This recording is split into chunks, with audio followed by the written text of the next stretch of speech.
You can't stop me. I am going to button press. Button. Of course, I pressed the button as soon as I said I'm going to button. Uh-huh. That's why I was chanting. Yes, because we needed to start the session with Beth chanting button. Yeah. My new character in the new campaign will be named Benjamin. We're going to start that. We're going to start that campaign in session 30. And go count down? We'll count down. Yes. That's what I thought. What'll get really weird is when we finish it and then we have a session 0 where we decide what we want our characters to be about. Hello and welcome to Pack Tactics Season 4. This is episode 38, Treaty. Tonight I'm joined by a bunch of awesome people, including Beth, who writes books, Ellie, who's awesome, Io, whose mom writes books and is also awesome. Everyone here is awesome. And Jen, who writes at bookofjen.net and podcasts at shadowsoulzone.com, I think. Yep. One of them is .net, right. one of them is .com. If that's not correct, we'll fix it in post. That's a lie. I'm far too lazy. It's fine. It's fine. My name is Crash. Yeah. And everything here is my fault, unless it's not. But if you go over to the Cause and Effect campaign, everything there is the player's fault. Everything here is my fault, unless it's not. Big asterisk.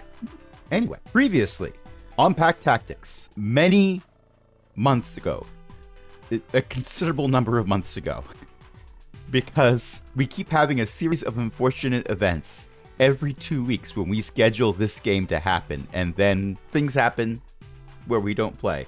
We had an arc where the kobolds had arrived en masse. All of the heavy hitters and a whole bunch of not so heavy hitters were all coming through teleportation portals from Circulus and all over, wherever good kobolds can be found.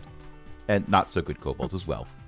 They're not too picky at the Circle of Tail. Maybe don't hand the arc welder to that particular one, though. Or that one. Or who gave the battle axe to that one? No, he can be trusted with the battle axe. That's not the issue. The issue is the battle axe is 3 times his weight. Oh, he's trying so hard. Okay, let him.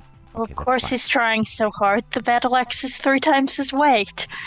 Gox comes over and just sort of lifts it with one hand while their back is turned, so they feel like they're actually lifting it over their head heroically. Yeah, I did it! That sounds like something Gox would do. It's like, let me help him out, you know?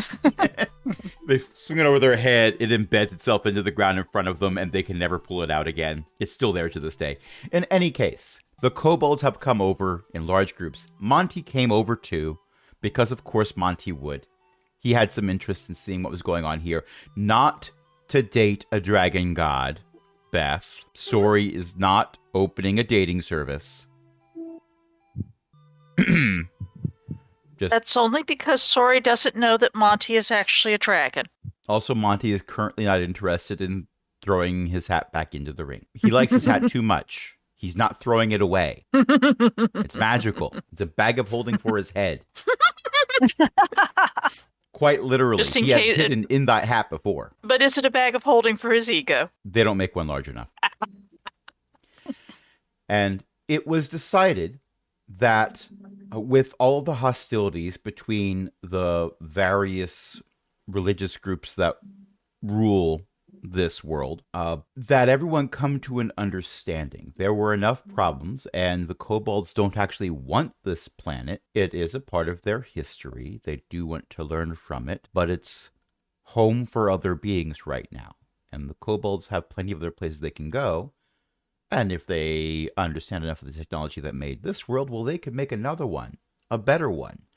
One that doesn't have some glaring inefficiencies, like requiring volcanoes to reheat metals. I was thinking the glaring inefficiency is having an infestation of dragon gods and other sapient people. Well, that came later. That came after the orbital bombardment, which was primarily started because a lot of the systems were being automated by robotic kobolds that had their brains powered by intelligent crystals stolen from the Elf Armada, which they used to make their intelligent crystalline ships. Maybe we should figure out how to make our intelligent crystals without torturing other crystals. Well, the current leadership has no interest in torture for the most part. So, yeah. Hello? Hello. Hello? Hello. You We cut hear out? you now. Can you hear me now? Ah, Yep. yes. All right. So, yeah, the Circle of Tales leadership is not interested in torturing sentient crystals. So, that particular mistake of the past does not seem to be something that's going to be repeated by this current collection of kobold clans. So, hey, maybe we won't have an orbital bombardment, or we will, but it'll be for a different reason from a different group. It'll be fine, probably. But, you know, if they're going to be researching things to figure out how to make a better Forge world, they probably need to make sure that there's no one coming in and animating a glacier to attack a bunch of kobolds a second time. Yeah. So, you have successfully avoided the week of training on etiquette by flying away in a ship, finding a tower that was calling to an eldritch horror, and then destroying the eldritch horror. I mean, somebody for you. needed to do it. Oh, yeah, sure. Somebody needed to do it. You're absolutely right. Also, that ate up your week of, we are going to teach you how to extend your pinky when you're drinking this beverage, but not when you're drinking that beverage. Eat the salad with this fork, not that. No, that's a spoon. No, don't eat the salad with a spoon. Yes, I see that you've cut notches into the spoon. You have made a spork. Look, we're on another planet. You don't have to call it a space spork. Also, the portmanteau would just be spork. And that's the conversation they're having with Monty. Monty, don't bite your spoon. Look, everyone needs iron in their diet. It makes good blood. And this is why Sori probably, licks her holy symbol or something. For the record, it was silver. Mm. But it's Well, okay. you have to get the tarnish off somehow. Monty is not vulnerable to silvered weapons, so he can still bite the silverware. It's fine. Oh dear. So it has been decided that in spite of your best efforts, you're still being sent to Hightemple because you blew up part of Hightemple, not all of Hightemple. In your defense, you only blew up part of Hightemple, and that's still the capital. So you're being sent there, and they're going to send a few angel ships with you because there's an abundance of angel ships on this planet. They were all being kept in cold storage in various places because helm production had been stopped, and then all production stopped. But there were a bunch of ships that were fully armed and operational except for not having helms. But you know what's And now small they have enough to helms. bring over through a teleportation circle? A lot of helms? A lot of helms.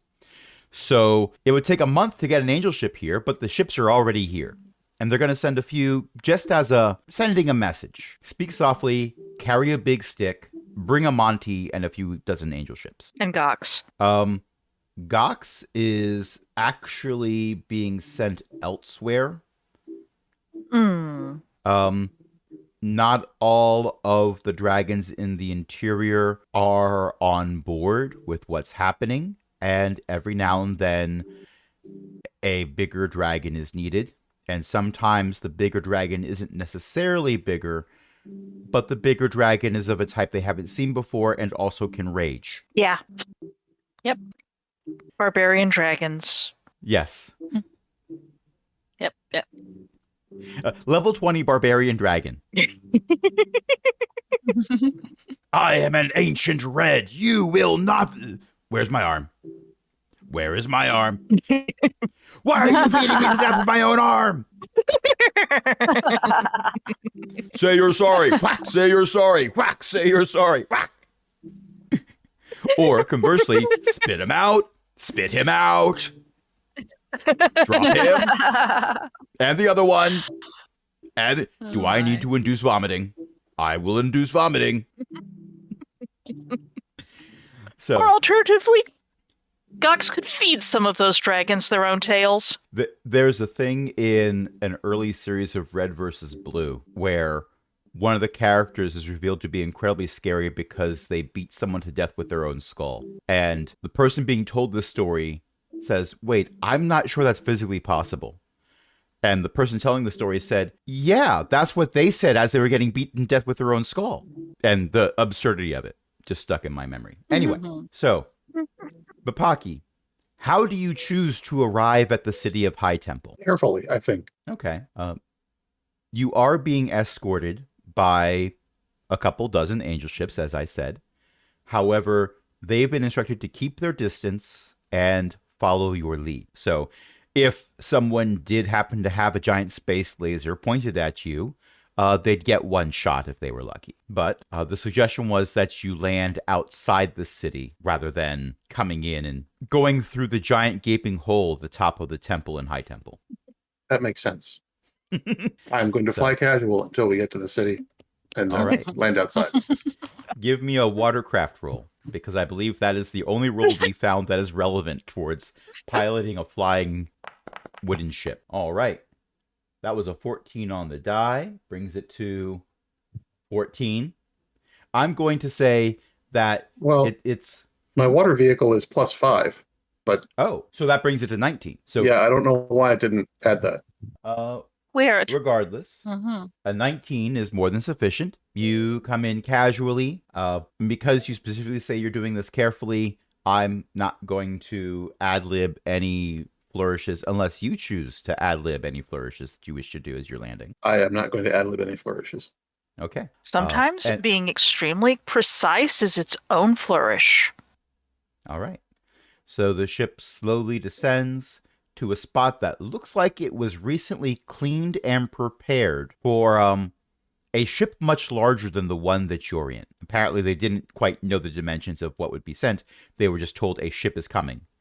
And their previous experience with kobold ships was the modified angel ship that was designed for deep phlogiston travel with months of cargo reserves for a large crew.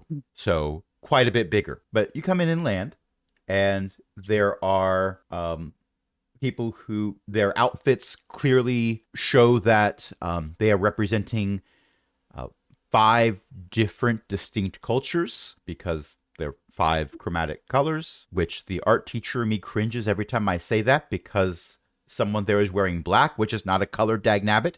Someone there is wearing white, which again, not a color, dagnabbit. But is it Vanta Black? No, it is not Vanta Black. It is clearly not Vanta Black. And while these are very nice robes, these individuals are clearly not like... These are not the high priest. Maury's dad is not here.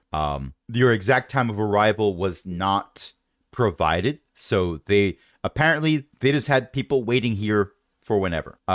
So as you're landing, they are quickly like getting out of the tents that were set up, and like they're like military tents where like it's a small house, but the walls are canvas. They're not rolling out of what you would see a Boy Scout camping in, and or a bivy bag or something. But they're getting out, brushing off their robes, and coming over, and not standing at attention. One or two of them sort of do that, and then realize that you're not their bosses, so they sort of get back together into a more regal. We are here as envoys to meet your envoys, as opposed to yes sir. Please don't hit us with a giant space dragon or something. I believe that'd be called a spragon. Little red spragon. Can I start calling myself? No. I'm sorry, Beth. What was that? Little red spragons. Never mind. Paint your spragon.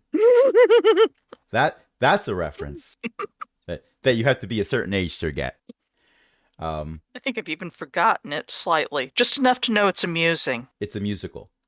It's an amusing musical. That would do it. Okay, so Bapaki has landed, and a gangplank is lowered, and Monty's on deck, Bapaki's on deck, Maury's on deck. Monty's like, I'm not going down first. You can go down first. I'm simply here to observe and provide backup. I could send the hands down first. Oh, Maybe I we would love shouldn't. to see that.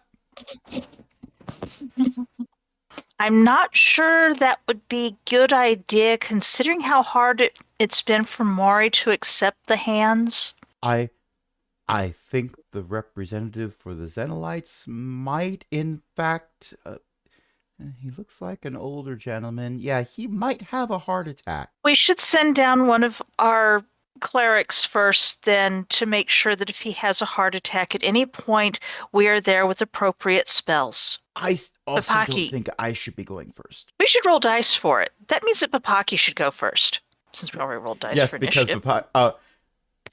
well, if we're going in order I'm not a cleric. of initiative, this is true. Hmm? Papaki's not a cleric. You said You the have to pick cleric one. first. Either I and go then you said first or Papaki. cleric goes first.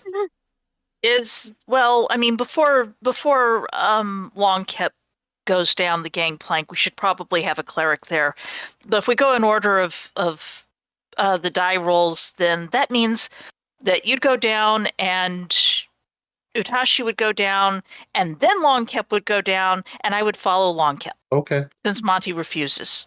Also, Papaki, you're a captain. You're the one who's going to make the best impression, right? I'm the one who doesn't want to be here. Oh, What do you mean the one? Also, yeah, me too. I also don't want to be here. All right. I mean, otherwise Utashi goes down first.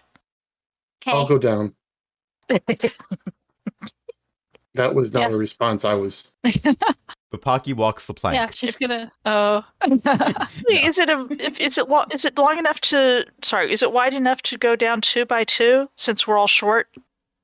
It's not a matter of height; it's a matter of width. And I would say it's But we're wide enough smaller. that you could follow the rules of you can walk through someone else's space, but it's not wide enough that you could walk 2 by 2. Oh.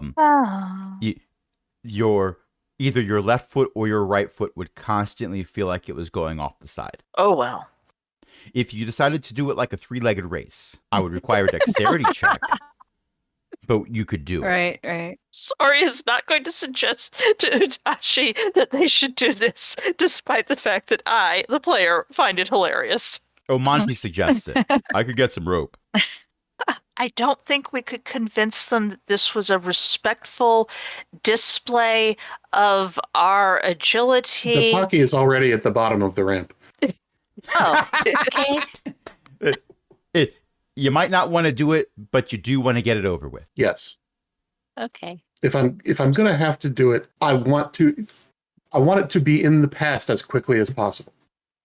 There's a reason why Monty has a lot of respect for Papaki. Utashi, next. Okay. Have we had a long rest? I don't know. Yeah, it's been a few days.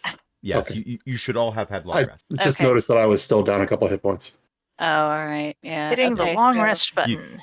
You did Yeah, not fly here directly from fighting an eldritch abomination. Right. Thank Right. goodness. Okay. So You Utashi's would still gonna be go purple. down next. Okay. And how many people are we meeting? At least 5. At least 5. There's more than 5 people down there, but it looks like there are 5 people who are there to actually talk to you, as opposed to we're just here for a ceremonial reason or to make sure that you don't try to kill these people on sight because we're still not sure about you. You are, after all, tiny lizard people. Possibly weird dogs. Possibly weird dogs. Okay. So They keep up the weird dog thing, something's going to happen to him. Sorry. maybe. Yeah. I could Okay. be a weird So dog if they Utashi's wanted me gonna. Oh my goodness. Yeah. So Utashi's going to walk down the. Is it a gangplank or something? Whatever Yeah. it is. It is a And, boarding plank, yes. Okay, it's a boarding plank. So she's gonna walk down that, and she's gonna hand everybody in the group a little shiny, just because. One for you, one for you, one for you, one for you. It just goes down the line. Give me, actually, no, you've got a bird to deal with, so I'm not going to ask you to make a roll real quick. Yeah. Yeah, go deal with the bird real quick. and Sean's taking care I of the will- bird right now. We're Oh, okay, okay. wonderful. Okay, Mhm. Yeah. so I will make you roll a thing. So Okay. What am I on your rolling? character sheet, Mm-hmm. go to. Dang, now you're not letting me do this. I'm trying to load it up on my screen so I can walk you through this, and the Okay. button I was going to tell you to click, I can't click on it, so I'm not gonna tell you to click that. That would be foolish. Okay. Sure. So in the very first tab where you've got all of your stats and you've got your skills, like the longest thing on the screen is your skill Right. list. Go down Yes. to where it says persuasion. Okay. Click that one. Click that one and Yes. then click normal. Okay. And normal. Got 13. Okay.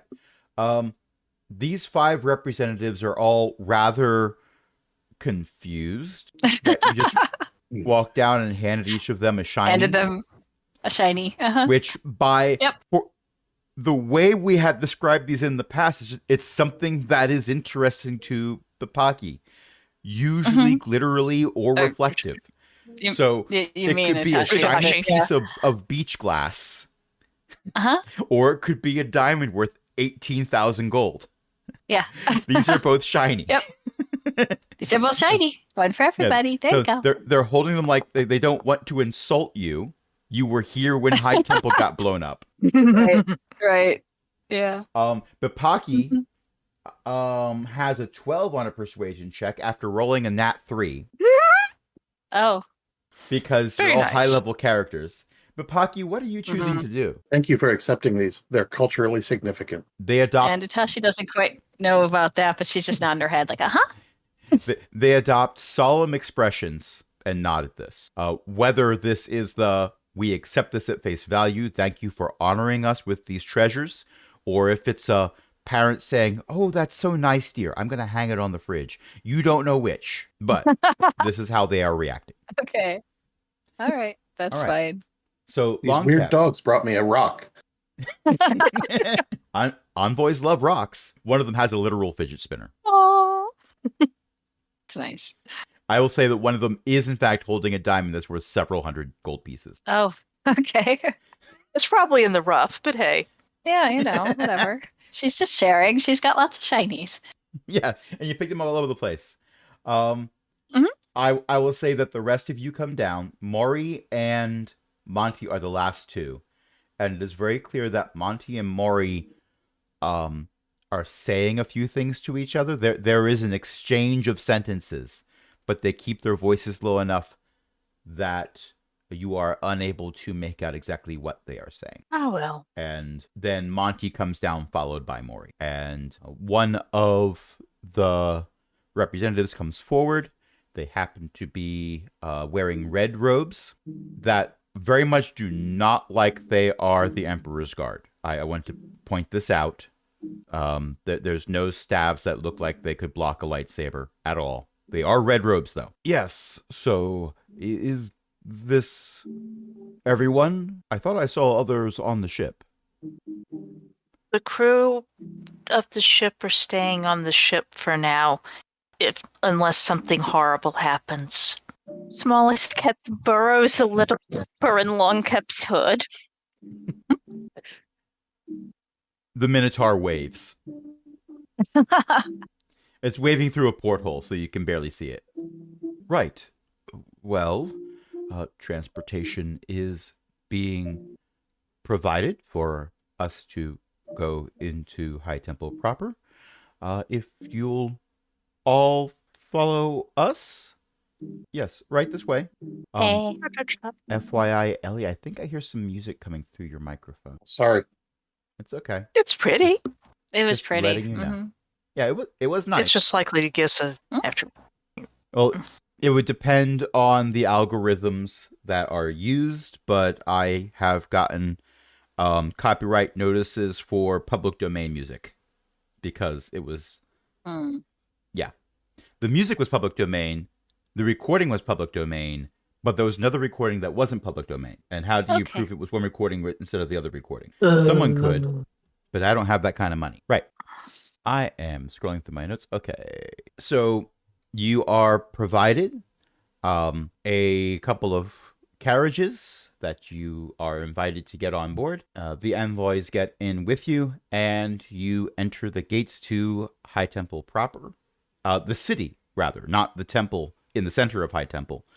Is that confusing? Yes. Do they know what they're talking about when they refer to one Hightemple versus another Hightemple? Possibly not always. No.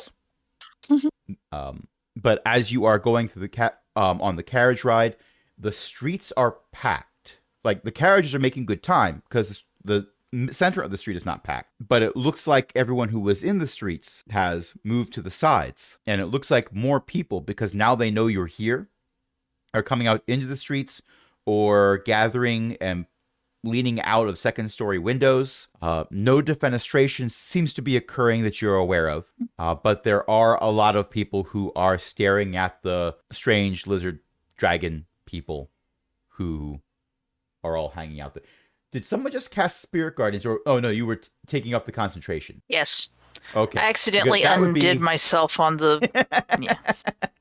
Can you put my thing back on 10 because I accidentally took myself out of combat while I was trying to take off concentration.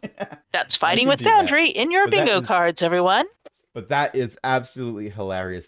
The idea of Sori sees a whole bunch of people. Sori casts Spirit Guardians.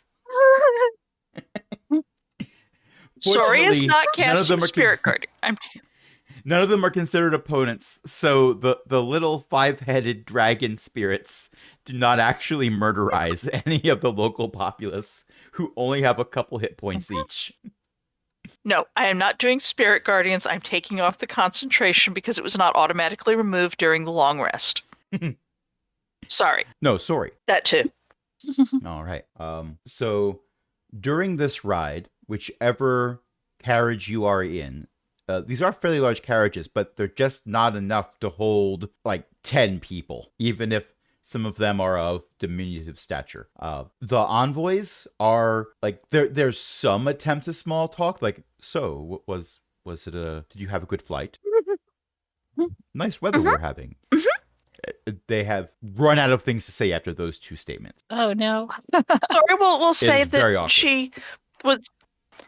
Sorry, we'll probably tell the one who is wearing the red robes that their god was extremely nice when chatting with them in a vision at one point. Oh, that's Oh no. very, very, very nice to hear. Mhm. She talked to you. Uh-huh. She was very nice. I liked her. Well, that is wonderful to hear. This is a person who has devoted their entire life to serving Serviosa, the goddess Yeah, of well- civilization. And most clerics of Serviosa never get so much as a divine inkling of her wishes. And you're just like, Mhm. oh yeah, I talked to your god. She seems nice. Sorry, it's quite true that despite the fact that she is wearing robes that have been tidied up and mended and probably actually look decent, and her plush tail has been cleaned and brushed and also looks decent, she's still kind of a horrible goose sometimes. What makes it better is this was apparently intentional. Mm-hmm. All right, but yes, the whole ride there are a lot of people who are trying to get a view of the kobold. Wave, wave, wave, wave. So Sori is actively waving. Utashi. Hmm? Utashi, are you going to wave too? I don't know. She's like really small, so she's probably trying to look out the window. I could hold you up to the window if you want. I think I'm okay. Okay. Do you want to Monty, wave, Monty? helpful. Oh, no. I want everyone else to have their fun. I haven't known you very long, and I am fairly certain that's not in character for you to say. I have no idea what you mean. I let the kids have their fun all the time, never interfering unless I need to, or if I broke something or set something on fire by accident, but never mind about that. Utashi looks over and panics a little bit. Monty is not currently wearing his Kobold OSHA badge. Okay. There might be a reason why he is not wearing his Kobold OSHA badge. Oh Uh-oh. no. Oh no. He is not allowed to represent Kobold OSHA. Not on another planet currently, no. There is the possibility that more than one member of the Circle of Tales leadership was apprehensive about Monty going at all. I will not say if any of them are relatives of Monty that expressed apprehension, because that's up to the player to decide. But Monty was like, look, you need clan leaders there, right? You don't want any clan leaders to be assassinated, right? I'm a clan leader, and I'm willing to let them try. And that was enough of an argument to break the stalemate. I love that this is the one campaign where Monty hasn't revealed what he is yet. Mm-hmm. Oh yeah. No one knows. Well, everyone knows, except no one in game. Exactly. All All right. So you eventually get to the temple walls, the actual temple of Hightemple. There may or may not be some orange and, well, yellow and black construction tape somewhere, but not at the main gate. Those open, you are allowed in, the carriages come to a stop, the doors open, and there are 5 additional representatives of the 5 main religions. And you recognize at least one of them. Story politely waves. You can't tell that she's grinning because she has a reptilian face. She is trying not to show her fangs in a way that would be interpreted as a snarl, but she is doing a reptilian smirk and a wave. Give me a persuasion roll. Normal. Normal.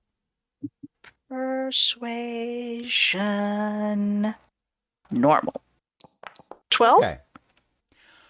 You are met with a mix of stern and passive faces, except the one wearing red does wave back to you. Beam happily. Right. That particular individual is, he's a little portly. He steps forward and says, "Ah, welcome, representatives of the Circle of Tales. It is so good to see that you have arrived safely. I am Theo, High Priest of the Servients. It is wonderful to meet all of you in person. I have heard so much about you. With me, allow me to introduce the other High Priest of Hightemple. We have Povich, High Priest of the Xenolites. I believe you have met before." Have we? The player can't remember. I can't remember Yes. either. Povich was one of the ones This is the that one was who- there. Yeah, Povich is Maury's dad. Oh, right. Yeah. Right. Got it. When the decision was made, hey, we're going to try vivisecting you to see what's weird about you, Maury was there for that. Well, so was Povich. Povich is the father. Mm. I am glad that we could come to a cessation of hostilities. As am I, says Povich. Hmm. Also, we have Baran, High Priest of the Gordians, and in this case, Theo motions towards someone wearing green robes. And Charlotte, High Priest of the Karasites. That's someone in blue robes. And Fanar, last but not least, High Priest of the Pertinaxians. And this is a person who, they have a very neutral expression. It is the individual wearing white robes. Hmm. Polite, trying not to show the fangs. But smile at everyone. Natasha's going to go hand everybody shinies because that's what she does. You know? Culturally another significant persuasion roll. Chinese. Give Sorry, me I another didn't hear persuasion that. roll. Okay. That roll I made you do Let's before, see. do that again. Okay, let me do that. So we have persuasion. Where is it? There it is.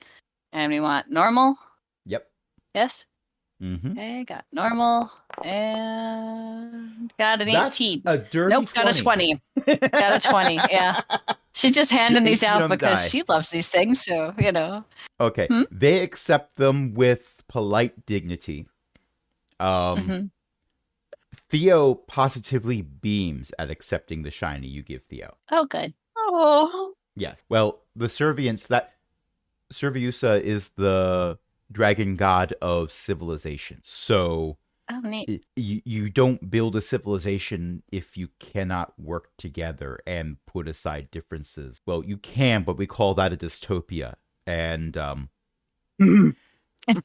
historically, those don't last too long before the people at the bottom decide they want to be the people on top, and then wash, rinse, repeat, and a lot gets lost in the process. So, there's a reason why Theo is the spokesperson. Let's put it that way. I have the highest charisma skill.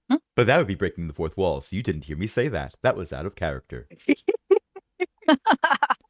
I heard someone on the other side of that wall over there say something about a bingo card and a spot on there. I don't know what that's about. Everything I know, I learned from High Priest and Tuxa.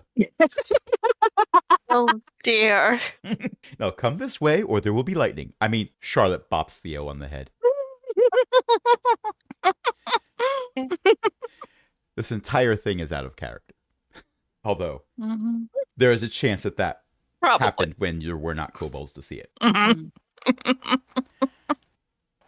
Okay, so you are led into the temple structure. You were in the courtyard before, and you are escorted through some hallways, some of which look very familiar. Like, oh yeah, right there. That's where a whole bunch of people were sent into the astral plane. Yeah, we remember that part.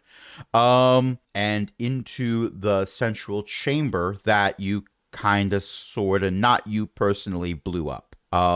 There is scaffolding in here. It looks like that the mosaics are being assembled. If you were here before, so I'm sorry this means Papaki doesn't get to roll this. Give me a history check. Okay. 3. Ooh. I'm wise, not smart. You don't know much about history? Longcap notices it with a 20. Utashi, little Utashi, got a 22. That's a 22. Yeah, I It's don't know because the why that mosaics were happened, shiny. but there it is. The mosaics were shiny. Shiny. Yes. Oh, yeah. That's how we're okay. going to say it. Sori Yep. doesn't catch this because Sori is busy trying to smile without showing fangs, but also showing fangs. It's tricky. Yes. Just enough fang that the Smile people casually. who are, if they have a guilty conscience, they might notice fangs. If they don't have a guilty conscience, then, well. Fanar notices the fang.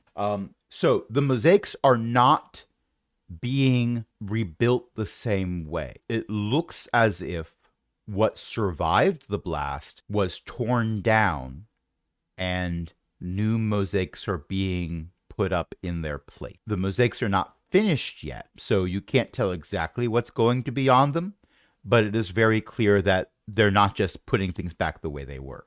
Additionally, this room was set up so that a series of priests would come in and perform a ritual that would create a giant glowing beam that went into the sky.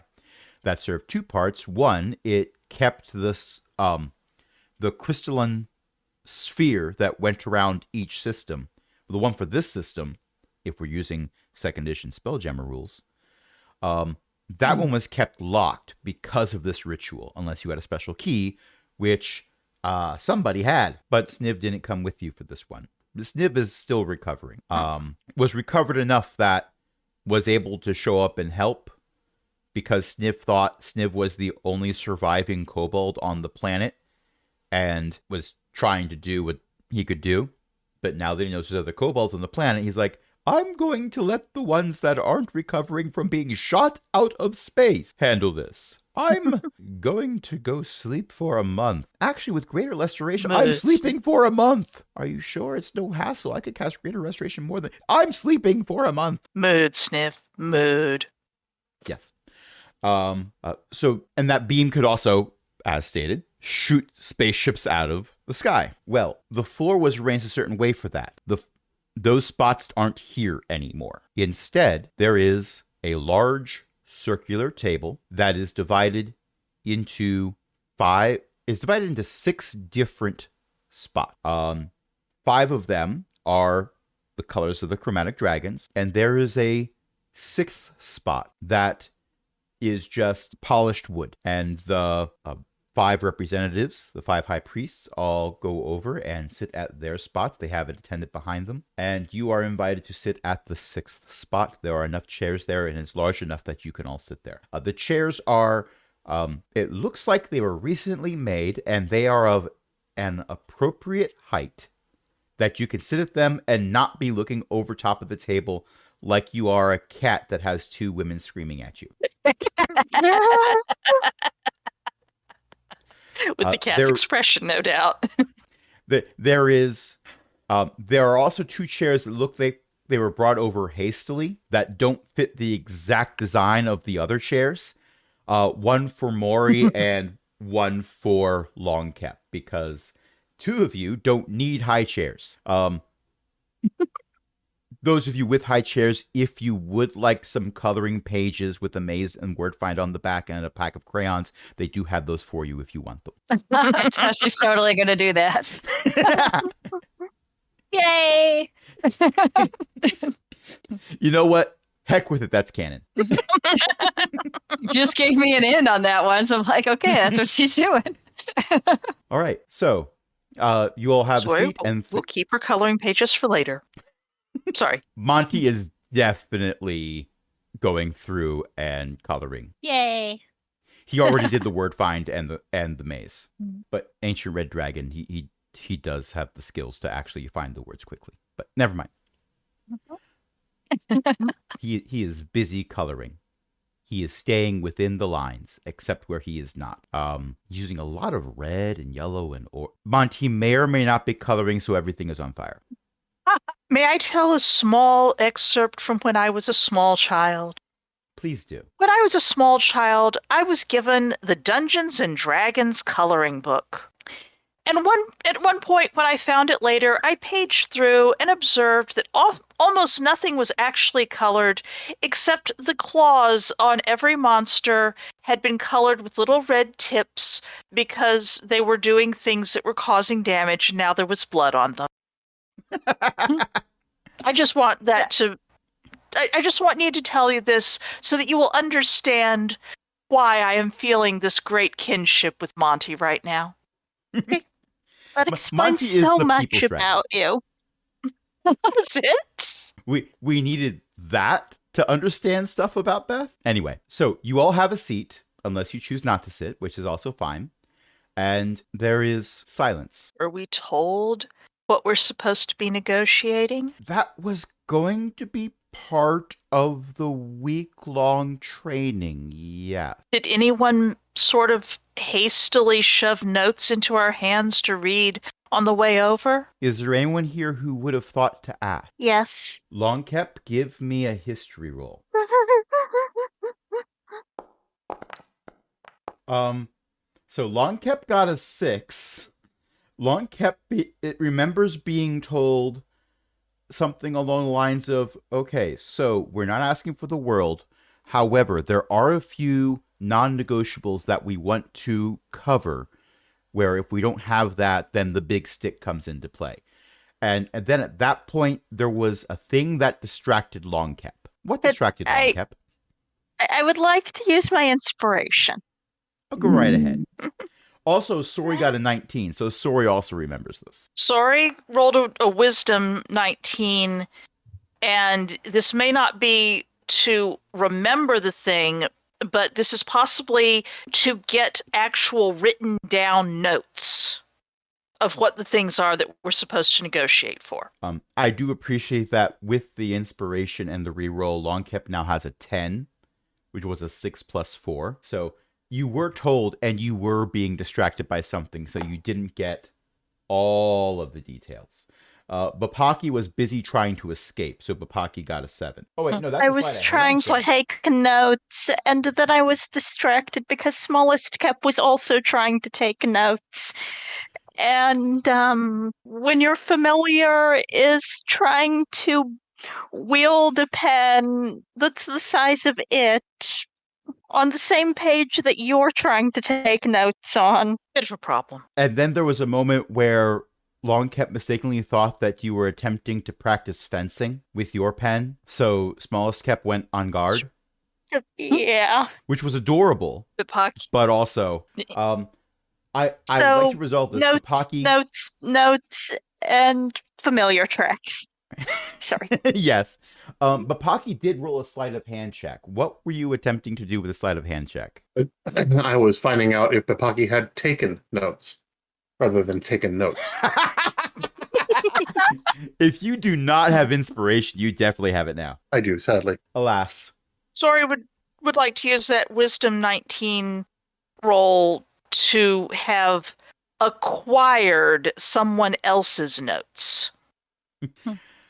Okay, so your notes, the first page says 2 dozen eggs, flour, sugar, laundry detergent. Second page of notes.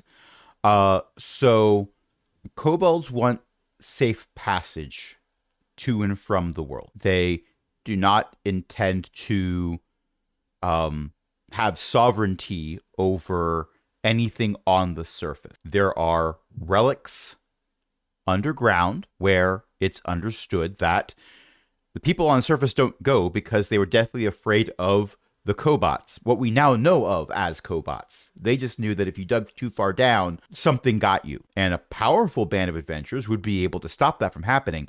But there were rules in place that kept anyone from becoming a powerful adventurer. All of the metals and minerals and gems and stuff that are used on the surface were harvested by the Pertinaxians, who had homes on the volcanoes. So they didn't need to do a lot of digging.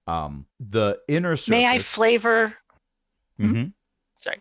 The way that Sori would like to present some of these is along the lines of to, take out the notes, lay them on the table, shuffle the coloring page to the bottom, and then start to make the requests that we have, that the Circle of Tales has, the pause requests, just so you have the framework here.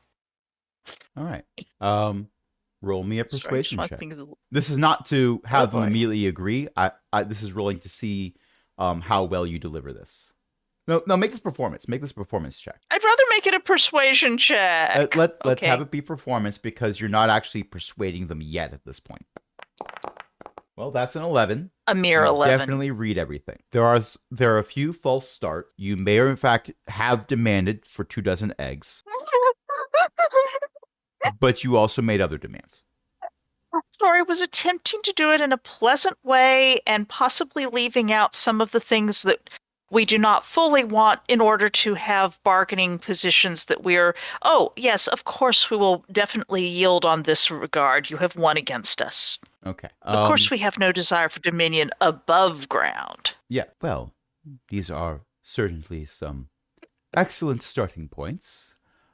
What say all of you? And Theo looks to the left and right of himself. And this is where, hold on, I need to look something up, because I planned this out several months ago, and I reviewed my notes before we started playing. But also, I reviewed my notes from several months ago before we started playing.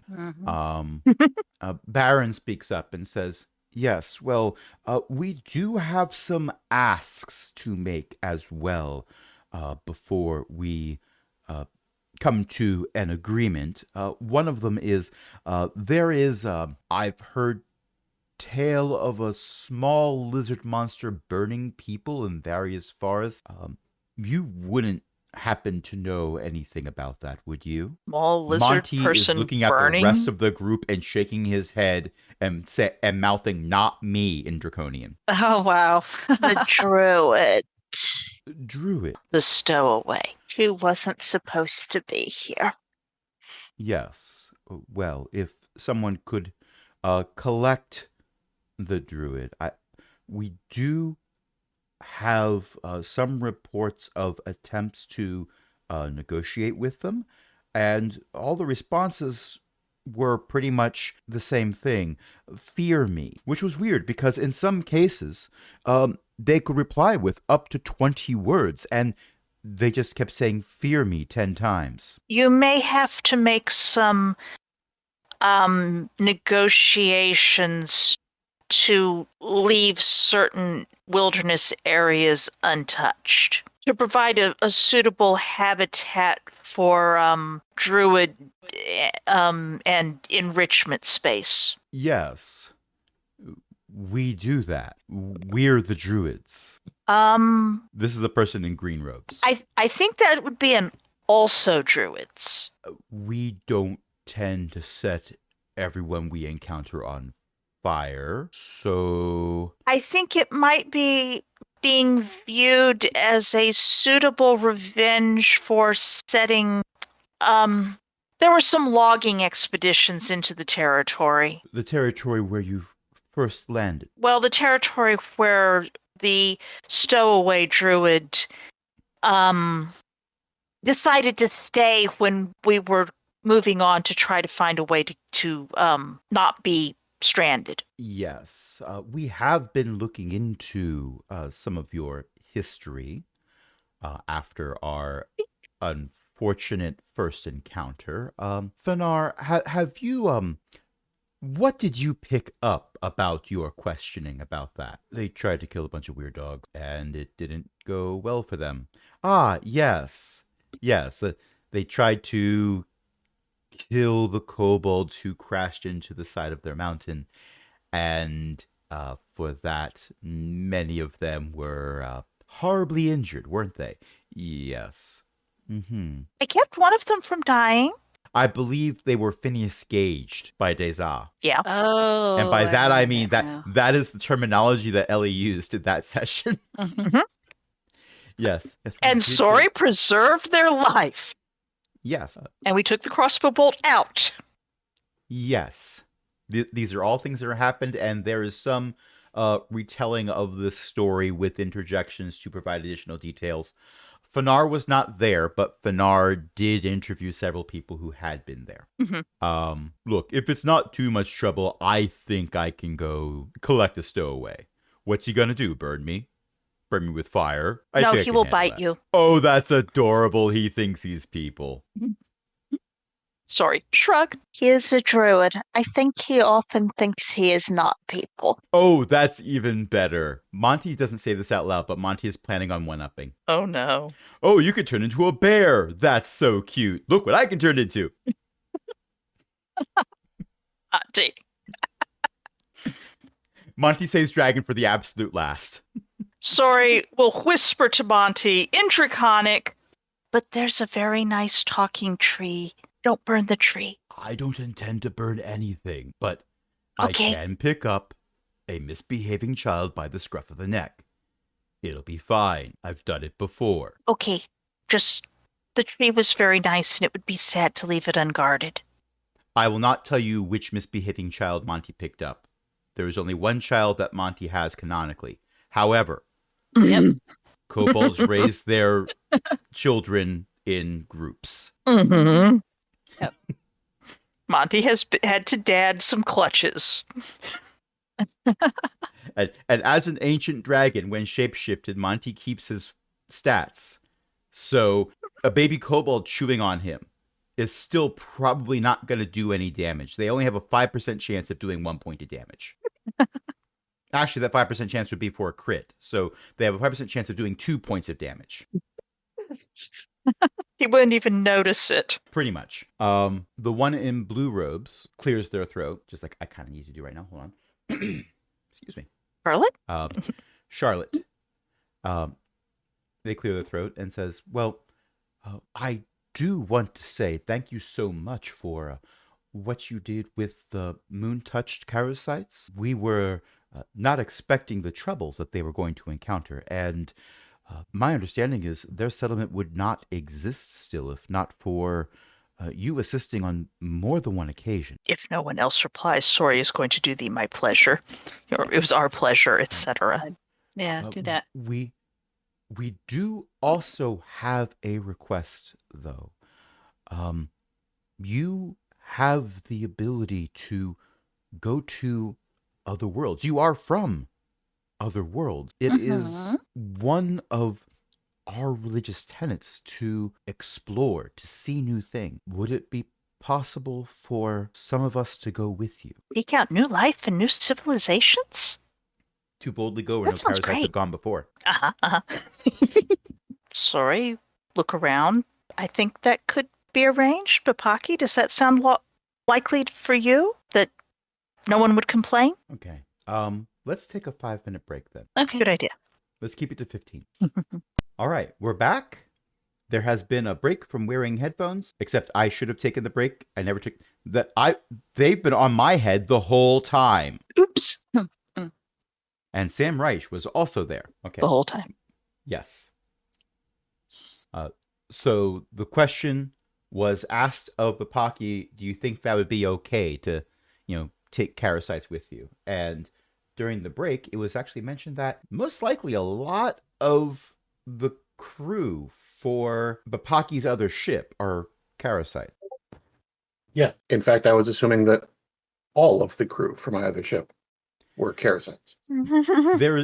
I leave the door open for the possibility of an exception, but the nature of parasites born and or imported, because that is the nature of this world, where once they reach maturity, they go and visit all the other cultures and then decide which one is the best fit for them, are heavily influenced by Karasite society and the idea of exploring.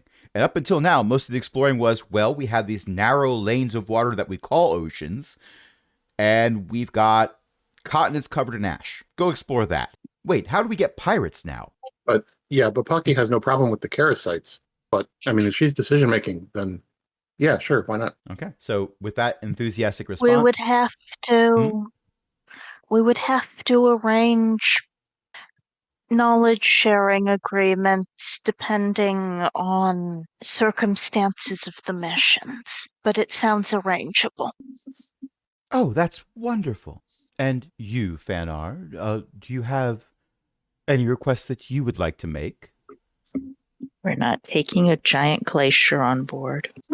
We are not asking for you to take a giant glacier anywhere.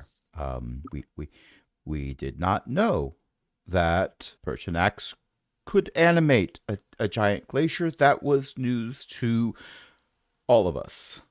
Perhaps not Pertinax, but to everyone else. And we're very sorry about it. There we go. We didn't mean to start a world war. There we go. Thank you so much, Fanar. We appreciate what you have brought to the table. And we are not weird dogs. And you are not weird dogs. This is great. In our defense, it was some small children who were calling you weird dogs first. Mm-hmm. And then they were going to hunt us and eat talking meat, which is very rude. I do, in this case, I think, blame the parents. Well, if it's any consolation, the parents did give the children a stern talking to afterwards. Well, so long as it doesn't happen again. I'm told that it will not. They are under strict orders to not attempt to attack and eat kobolds from other worlds who bring flying ships that can blow up temples. It might also be a people. useful. It might also be a very useful thing to instruct children that when something is talking, there's a very high possibility that it might be more dangerous than it looks like at first. So they should probably not be too eager to get within biting range. Just as a matter of, keeping the young from getting themselves hurt. Pertinaxians aren't big on teaching a lot of caution to our children. It's more about learning by finding out. And there was a lot of finding out that day. Mm-hmm. And several other days. Mm-hmm. And Pertinax is known to have something of a temper. Anyone who cares to give me a perception check. Okay. Perception. Oh, good. It's based off wisdom. Oh, good. It's based off wisdom. Story definitely hears this. I got a Itachi 6. does not. Longkep does Nope, not. still coloring. I'm gonna argue that Sori hears this because Sori is sitting right next to Monty for one reason or another. But Monty whispers under his breath in Draconic, "White dragons, even the gods, smart as a box of rocks." I'm going to make a GM. Sori is keeping a straight face. I think a 14 performance will help her keep a straight face. I am going to make a stealth roll for Monty to see who can not. Yeah, Draconic is an actual thing that the others sometimes learn, isn't it? Well, Draconic on this world is referred to as low celestial. If you are a high priest, you know Draconic. Mori knows Draconic. Mori can therefore tell Monty, by the way, we speak this language. If she hasn't already. Well, I have made a roll for the various high priests. They do not hear Monty insult a dragon god. But do they know these are dragon gods? I thought they just thought they were gods. Some things Monty, have maybe- been revealed since the last time you were in High Oh. Temple. Possibly because otherwise we would have known and might have been doing some revealing ourselves by accident. There on may purpose. have been some conversations that were had that involved planning this meeting, and those who are still on speaking terms with their deities, because the deities give orders somehow. Mhm. Imagine, if you will, Theo going, Serviusa, these kobolds are saying things about you. They say that you are a giant dragon. And yeah, that's right. And wait, what? Yeah, I'm a dragon. Been one Didn't the you whole know? time. It never actually came up. Also, recall that Serviosa was nice. Pertinax tore a mountain apart. Yeah. You don't need to be on the mountain to witness Pertinax tearing a mountain apart. And people might have been inclined to pray to their gods about the giant monster tearing the mountain apart. And then there's probably the certain amount of, that's Pertinax. We can't actually fix that. Pertinax, save us! A giant monster is destroying the mountain that our home is on. Why would I stop destroying the mountain? Wait, what? Oops. So yeah, Careful, Pertinax. You're going to get people going away. I will not state that this knowledge is universally distributed, or evenly distributed for that matter, but the high priests are aware that yes, this whole time they have been worshipping dragons, but also the whole time they weren't really assigning a physical appearance. They had symbology for their deities, but they didn't have like statues of saying, well, this is Serviosa, and there's a picture of a woman in robes or something. They would just have the symbol. So now they have a better idea of what their god looks like, and this isn't faith-shattering for most of them, except the ones who were worshipping the one that shattered a mountain. Yeah, After they were told to live on mountains. Little problem there. And then told, hey, everyone, go fight everyone else on the planet, please, because I'm angry. Monty is still just so lucky that Sori does not know that he's really a dragon, because she would totally be trying to arrange some kind of date night. That would definitely be an anime or sitcom episode. And Monty, Yes. powerful, ancient dragon, the mountain core, destroyer of civilizations, and several buffet tables, would be the most uncomfortable he's ever been in his entire life. Poor Monty. He's so lucky. Anyway. He'd be using a sending stone to contact Zeely. Daughter, save me! Save me! I have been imprisoned in a horrible event. Something called a blind date. I don't even know what that is. I mean, my perception does not appear to be hindered at all. Maybe I made my save? Anyway, I need an excuse to not be here right now. Can you feign an injury or something? I'm pretty sure this person can detect lies. I need to be honest when I say that you say you've been injured. I hold on. I think I've gone over 25 words. Let me cast the spell again. Oh no. Are you okay, Beth? I stood up.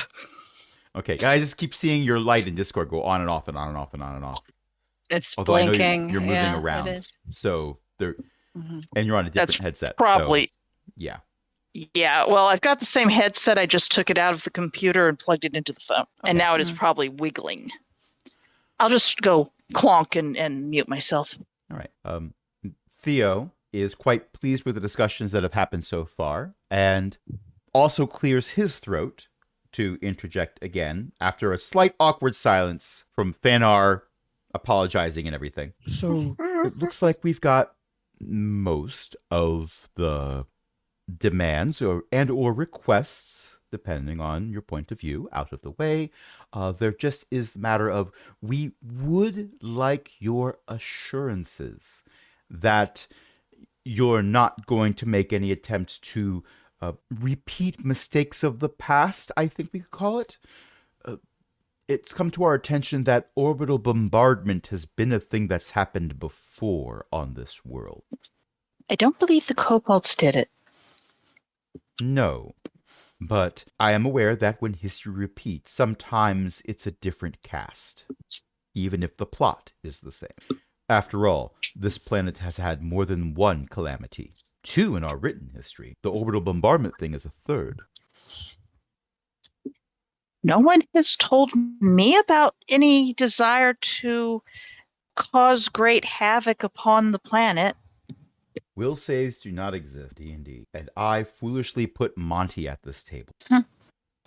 Our hostilities have been in self-defense. So long as the treaty is followed, then we have no desire to commit any kind of bombardment, orbital or otherwise. Yes, well, we are aware that you do not speak for all kobolds, or Baron over here wouldn't have had any requests to make. So, what do you propose for keeping any rogue agents in check? I resent that. And Maury elbows Monty a bit, which is tough to do because they weren't sitting next to each other. Maury still manages to do it. Maury has been hanging out with us. Maury has learned skills.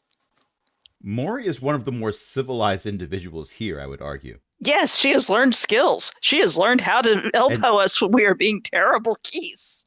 Maury is not used to being a terrible goose. Maury is used to being surrounded by terrible geese.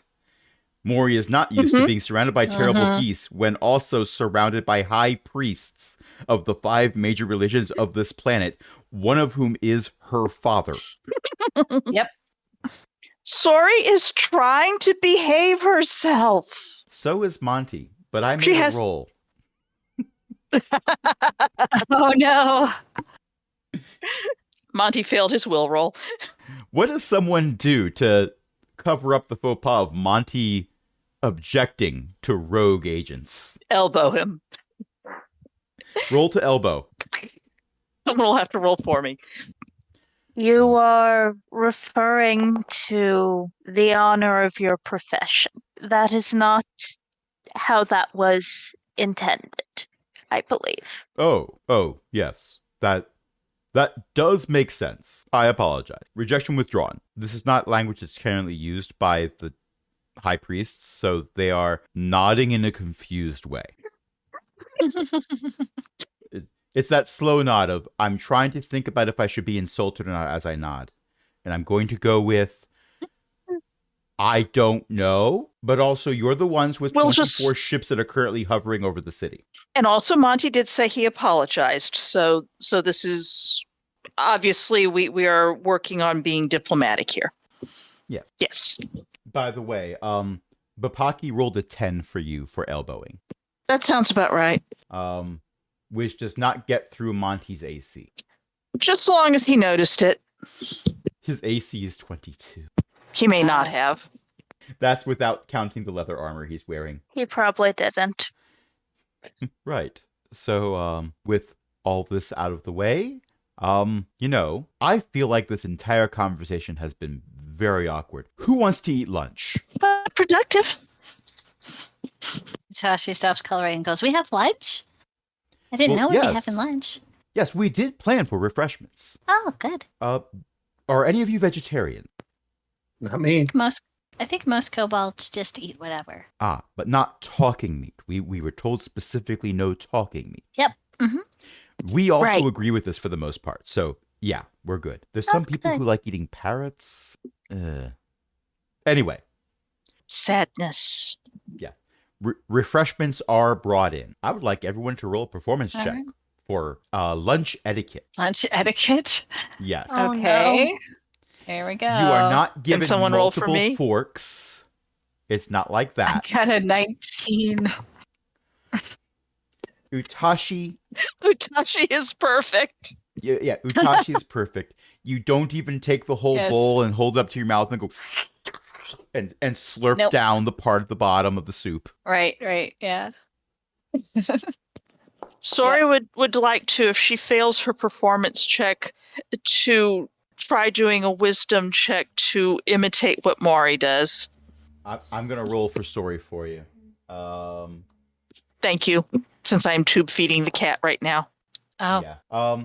So Longcap and Sori both got 10. Longcap, how do you almost commit a diplomatic incident with your feeding habits?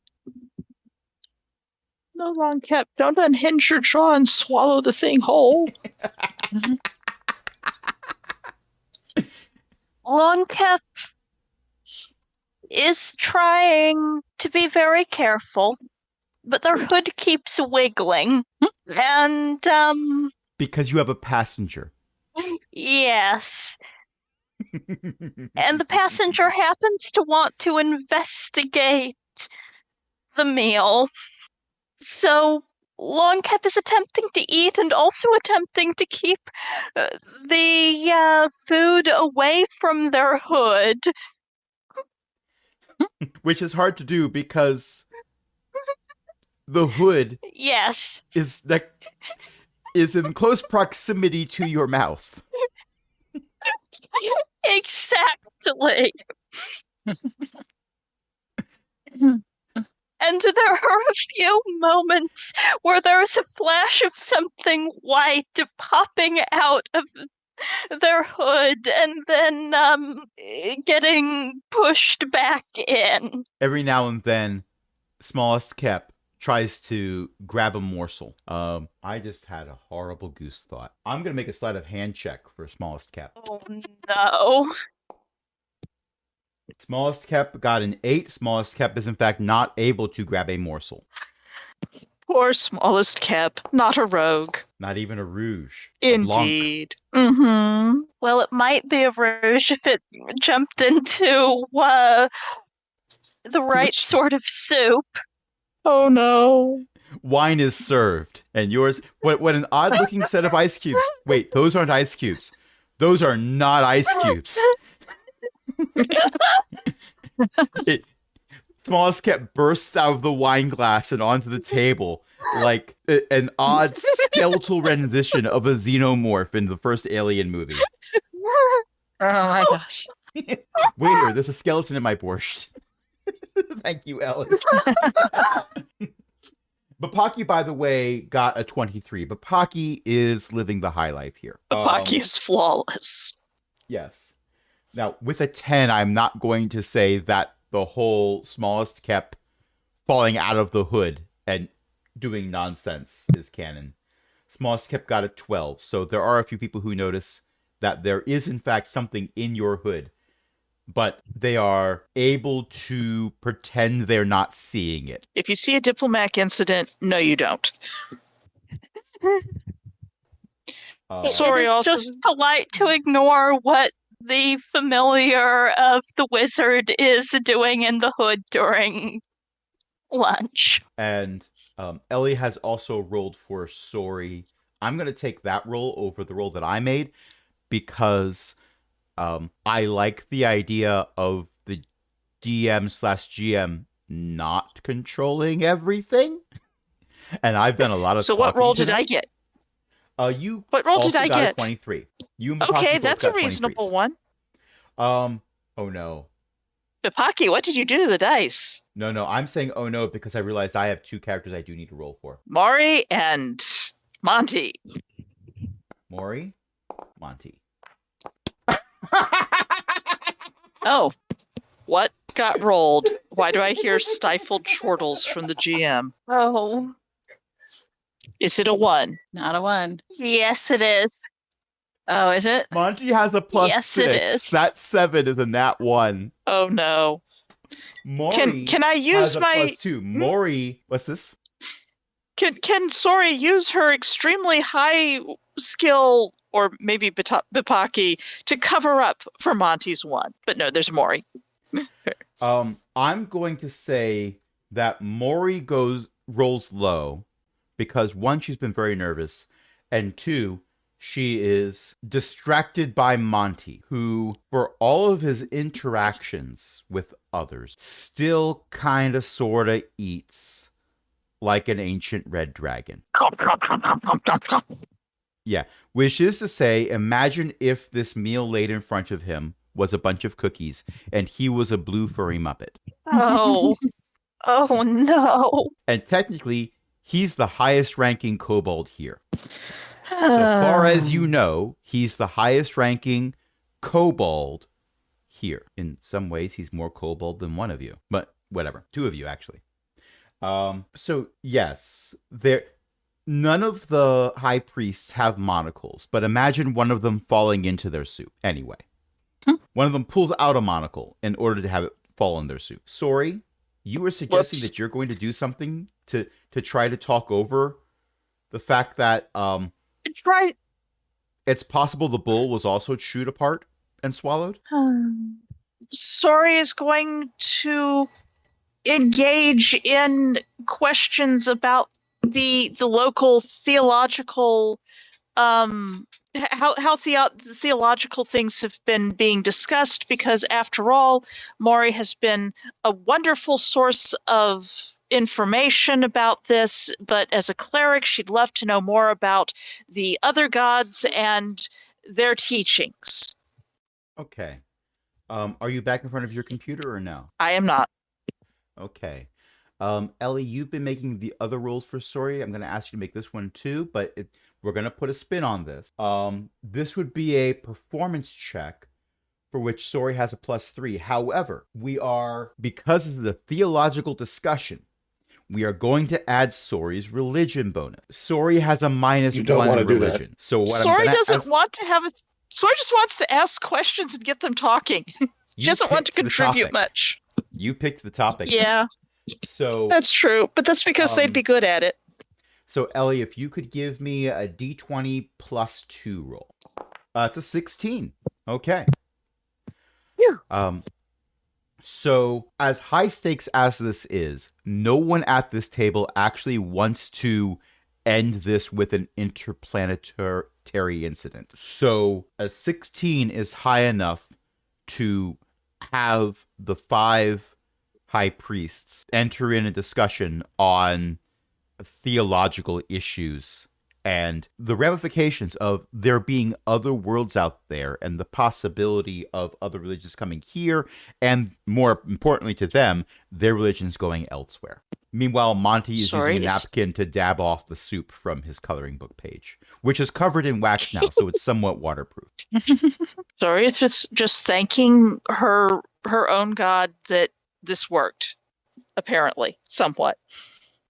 I have just read a fun fact that Ellie provided, which is why there was a bunch of silence there. But also, that silence will not be in the end recording because I edit that out. So, fun fact, monocle falling out when the person is surprised is actually a signifier of social pretense. Monocles are supposed to be fitted and should require a little force to remove. If a monocle falls out when someone's eyes widen, it's not properly fitted. And since monocles were, even when they were most popular, a mark of high social status, it's an indication that they can't afford a fitted monocle and are trying to look higher class than they are. Which would make it even more hilarious that these are the high priests, the highest ranking humans on the planet. Well, they had to fish out a monocle to have pop out, so obviously someone said monocles might be a thing that should be used to signify that they were being diplomatic. I blame Sniv. Yes, we blame Sniv. I'll have you know my monocle is fitted. Yes, but theirs might be fitted improperly. It took a space laser to knock my monocle out. Are you sure you didn't use glue on it, Sniv? I actually used subdermal magnets. Ow. It's no more invasive than microchipping a cat, I've been told. What's a microchip? Is it like a small potato chip? Why are people putting potato chips in cats? They're not actual potatoes. So they're Pringles? They're not edible potatoes. So they are Pringles. They're like chips off of a tiny, tiny crystal. Think mining chips, not eating chips. There are some who'd be upset with the digressions in these campaigns. I never will be. Imagine a really small spell book that's sort of inscribed into the crystal. I think we're inventing nano magitech here. Everyone, I'd like you to meet my granddaughter. She Who is builds not giant here. robots on the moon. She is not invited. It's fine. This whole conversation is out of context. Yes. But I Details. imagine it would be great for after this whole incident with Monty and the covering up that Sori manages to do with that 16. Chroma showing up and saying something, and Monty's like, "Hey everyone, meet my granddaughter. I'm very proud of her. She builds giant robots on the moon." Oh no. However, we have a diplomatic conference. As if there weren't enough big sticks that are being waved around right now. Oh yeah, we colonized our moon and have giant robots. Did I mention that my daughter is vacuum prepared? I think that's the term she uses. I'm so proud of her. You won't believe what she can blow up. Why is Sori rolling another performance check to cover up a faux pas from me? That wasn't a faux pas. I'm bragging.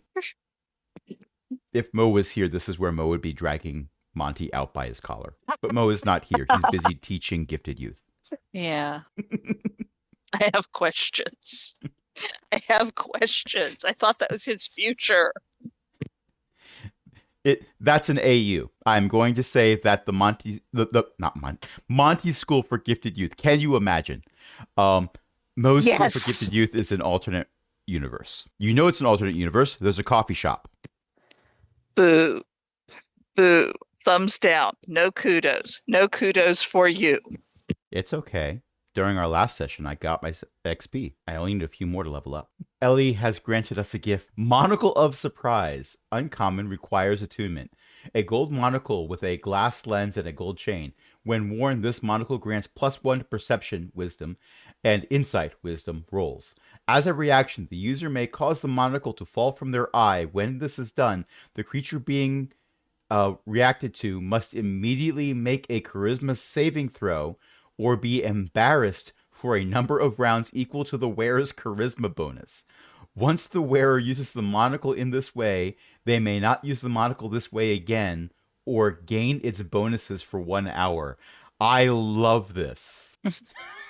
Oh my gosh, I love this. Every time I see Ellie is typing, I look forward to seeing what's going to be said, and this is glorious. Alrighty. All right. So lunch is had.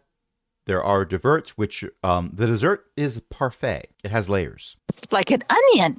No. Yes. It is not an onion parfait. Sori will not recount the year of famine spent with nothing but a magic condiments bottle living on like blue cheese dressing and honey. The parfait is much better than that. Okay. I could make an onion parfait. I'm not sure we want one, although it might be interesting. I'll try anything once. Okay. So that's all finished, and you come to an agreement, and we are going to say that the peace talks are a resounding success. Someone does retrieve the small child setting fires to things in the forest. And by things, I don't mean the trees. You mean the other people? This is not witnessed. There are cries heard of "Fear me! Fear me! Fear!" And then a large shadow blots out the stars briefly. And a voice that sounds like it is holding something between its teeth says, "Look, you've caused enough damage out of this. We're going home. Oh, isn't that cute? You turned into a bear. Want to see what I can turn into?" "We're flying 100 feet above the ground." "Yes, and some of my forms don't have wings. Try me." Suddenly, a whale and a bowl of petunias fall from the sky. Anyway, this is technically the wrap-up of the campaign because, all things considered, you actually met the campaign's objective when you managed to have kobolds arrive from Circulus. So, I am going to ask a final question to each party member, and I'm going to go through the initiative to do that if possible. The question is, 5 years later, what is your character doing? She's going to teach the younger kobolds how to find shiny rocks. This is considered a very valuable skill. Especially when it's the expensive rocks. Well, the Not skill that she knows of the difference, discerning, but yeah, the skill of discerning which rocks are for like making mosaics and which rocks are for save that in case we need to do true resurrection. That's a different class. Mm-hmm. So we have Utashi's answer. That really depends on what I'm allowed to do. Well, it's 5 years later. We're going out of roll to see if you succeed to what does Bapaki want to do? Well, I can tell you what Deza is doing, which is continuing her plan to build another Forge World. There is so much collective knowledge that is stored throughout the first Forge World that as more and more cohorts are rediscovered, each cohort knew where some information was stored. They knew some things that maybe other cohorts didn't know. And with the power of the Circle of Tales behind her, Deza is able to gather so much. And with the cobots behind her, within 5 years, I'm not going to say it happens overnight, or even in a year, or even 5 years, but within 5 years, most of the world that is being created is like it has viable ecosystems on it. Druids have come in to help with the biological portions of it. But yes, the Circle of Tales is going to have a homeworld again. Oh, And Deza will be right there at the head of it, doing the building. I'm imagining- I can't imagine there's anybody who knows how to interact with the cobots as well as she does. And others will come to help, of course, but Deza got a head start on all of them. And also, you were Yes. given the fancy hat. Yes, that too. Yes. She's also going to make sure that there's a proper library established so that this doesn't happen again. Like you shouldn't have to go on a planet-spanning quest to find out. I mean, we did it once. We shouldn't have to do it again. Oh, yeah. There With were backups. proper libraries and there were backups, but between the orbital bombardment and untold eons of time after this world was abandoned by the kobolds, things got lost and forgotten. Sure. So some of these backups are moved to other worlds intentionally because if it doesn't exist in 300,000 places, it doesn't really exist. Bapaki is. I have to look that name up again. Bapaki is going to gather a crew of kobolds and parasites and go find out what's on other planets. Well, the astral plane sometimes gets called the astral sea, and there's a lot to explore. Yep. The crystal spheres don't exist anymore. So, with a few exceptions, you can go anywhere you wish to go. The Karasites are all too happy to go with you. I imagine at the 5-year mark, she's probably built a fleet to, spread out across the stars and report back in. But she's out there having fun. Commodore Bapaki. And she's got her hat back. Of the Ether Fleet. Bapaki is contacted by the Circle of Tales. They are always looking for skilled captains and people who have captains under them to assist with defense when needed. They're not asking for Bapaki to be a regular captain in the Circle of Tales armada because they don't think Bapaki would want that role. But every now and then you need someone who is a bit outside of authority to go do a thing. And would Bapaki be willing to do that? Oh, sure. As long as it pays well. Bapaki has been issued a letter of marque. Bapaki may in fact have a letter of marque from the Circle of Tales. The letter of marque comes with a book called Footnotes and Exceptions to the Letter of Marque, Volume 1. There were other volumes. Somehow they accidentally went overboard and are somewhere on the astral plane. Oops. But this one makes a great doorstop. Longcap. Longcap would like to do as all wizards do between adventures and go off to delve into somewhat disturbing necromantic secrets. I mean, that's not all wizards, but, all wizards' school of choice, etc.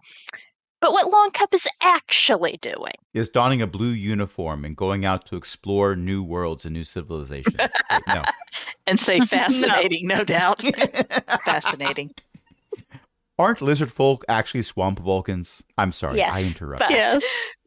That would make sorry to Dr. McCoy. Never mind.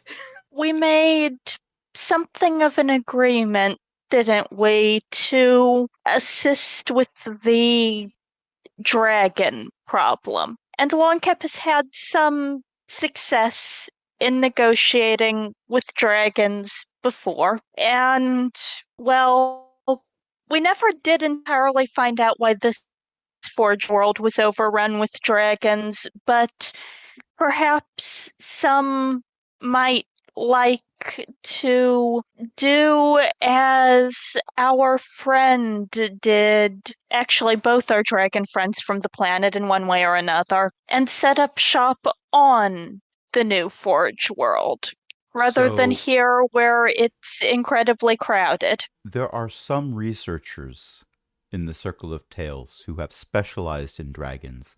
Monty tends to avoid them at social functions, or occasionally feed them incorrect information via a proxy when he thinks it'd be funny to do so. Who do have some theories as to how dragons got to this Forge world. Dragons exist on so many planets throughout the multiverse, and it seems like they appear through spontaneous generation is perhaps not the right term, because that replies to something specific in our history, a failed theory that went along with the lines of, oh, I saw a frog climbing out of the mud. Mud must turn into frogs every now and then. That's not what goes with dragons. But dragons are so powerful and so prevalent and so ancient and ingrained into the history of the multiverse that if there is a world without dragons, people will still make legends about dragons. And if enough people believe in a legend, just like if enough people believe in a deity, it becomes something more tangible. So there are dragons Maybe we on should- the Forge world because there weren't dragons on the Forge world. This sounds like it would be a good thing to import one's own dragons as known quantities. As luck would have it, the dragons that you made bargains with, that you befriended, both on the surface, like Dirka, and in the core of the world. Now, not all of them say, hey, this is a good idea, but there are enough who look at how crowded the Forge world is and say, those Karasites have a good thing going. And they head out to explore. And more than one of them, well, plenty of them, once they get a ticket to ride, they go off somewhere and they do their own thing. But enough of them enjoy hanging out with Circle of Tales kobolds that they just keep hanging out with Circle of Tales kobolds. Oh no, Dragon Riders of Circulus. I just created Dragon Riders of Circulus. Yeah, kind of. There's a series of books about those, I think. Yeah, Dragon Riders of Pern. Yes, but the white dragon Yes. in Dragon Riders of Pern is a very different white dragon. Very. Not a box of Ruth rocks. is smart. I mean, if you want to, actually, no. Ruth is smart like a box of sand. But remember, we have taught sand to think. Also, those dragons could travel through time. So, oh wait, that's a spoiler. Yeah, they for teleport. a very old No, series of novels. I mean, it's not even that much of a spoiler. It's in the It's first. not revealed until the last couple of books, if not the last. book. No. It's in the first book. It's a Dragonflight. Mm-hmm. It is in Dragonflight. That It's they how can Lessa teleport. rescues the place. Yeah, Lessa. Lessa goes and Yeah. gets the old timers, Mm-hmm. who then become a And bit of look a at- problem. But yeah, it's in the first book. I have a lot of those books It's- sitting right next to me. It's just amazing. Yeah. I think my problem is I did not read the various series, of which there's multiple series, in Mhm. order. I started with the Harper books. Oh, those are well, fun. yeah. Harper Hall is yeah. And But the then I first- started reading the other series out of order. The first Pern book is, I believe, Dragon Flight, Think and so. that's the one that has time travel in it. Plus, it rediscovers it technically, but discovers it. Yes. Okay. Well, with that digression aside, There will be time in the future, perhaps slightly less of it, but enough time nonetheless, to discover deeper secrets of necromancy. Right now, there is a society to build. when you're done with this, I got a friend of a friend who you might want to meet. Their name is Bryn. Good kid. Sori's turn. Sori's turn. Sori is going to accompany Longkept because she kind of imprinted on them for amnesiac reasons. But also, she is going to preach the worship of the that you have to have faith sometimes in a god when you have forgotten them, they do not forget you, and they are clearly a wonderful god who is benevolent and beneficent, and I think you get the idea. She is preaching the worship of a forgotten god, like literally, she forgot. Every time you preach about how Tiamat is so beneficent and She doesn't even know forgiving the and name. kind, and yes, she doesn't know the name, but And everyone Monty's else not here telling knows her. the name. Monty does his best to not make expressions where Sori can see his expressions. Sori is preaching with all of the slightly baffled devotion of a child who was being raised to be a disciple of Tiamat, who has forgotten everything about what she was actually doing and merely wants to respect and love the god who has not forsaken her, even though Sori has probably kind of technically forsaken her god because of forgetting.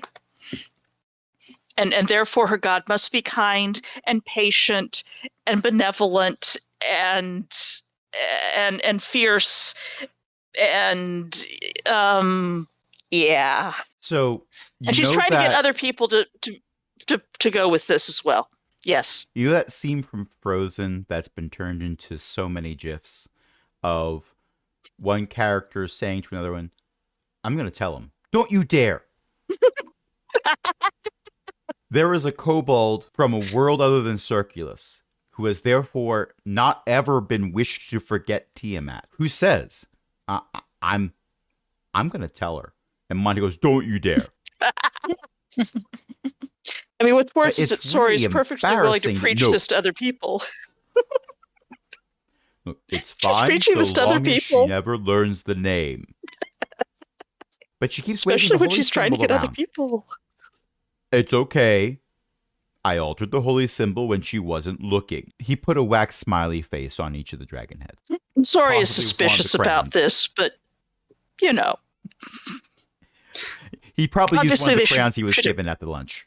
figures. Sori is actually going to actively be trying to get other people to help the worship of her unknown god who is so patient and forgiving and benevolent. Just, because while accompanying Longkept around.